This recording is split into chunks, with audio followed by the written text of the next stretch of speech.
Bangladesh on edge after the death of a young political leader. Sharif Osman Hadi died yesterday after 6 days on life support in Singapore. In Dhaka, the government has declared a day of mourning and is calling for calm. Thousands poured onto the streets of Bangladesh's capital overnight. The anger followed the death of prominent youth leader Sharif Osman Hadi. He was shot last week by masked gunmen on a motorcycle as he was leaving a mosque in Dhaka. After news of his death broke, angry crowds stormed the offices of the country's two leading newspapers.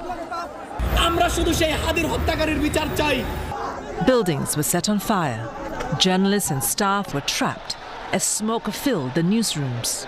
Firefighters brought the flames under control, rescuing dozens of employees. Both papers halted publication, with some staff calling the attacks a direct assault on press freedom. Critics of the newspapers have accused them of favouring India, where Bangladesh's former Prime Minister Sheikh Hasina remains in exile. But it's unclear if that's why the newsrooms were targeted.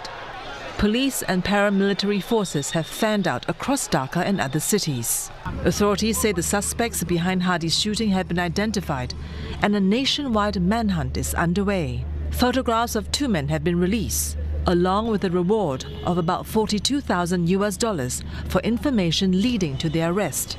Officials say the shooter may have fled to India, a claim that has sparked a fresh diplomatic dispute.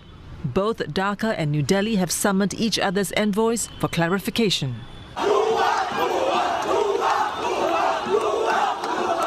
The latest unrest follows last year's deadly student-led uprising over a government job quota system that toppled Hasina's government.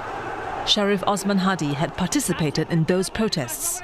Muhammad Yunus, head of the country's caretaker government, described Hadi's killing as a premeditated attack by a powerful network seeking to derail the national elections set for February 12 next year.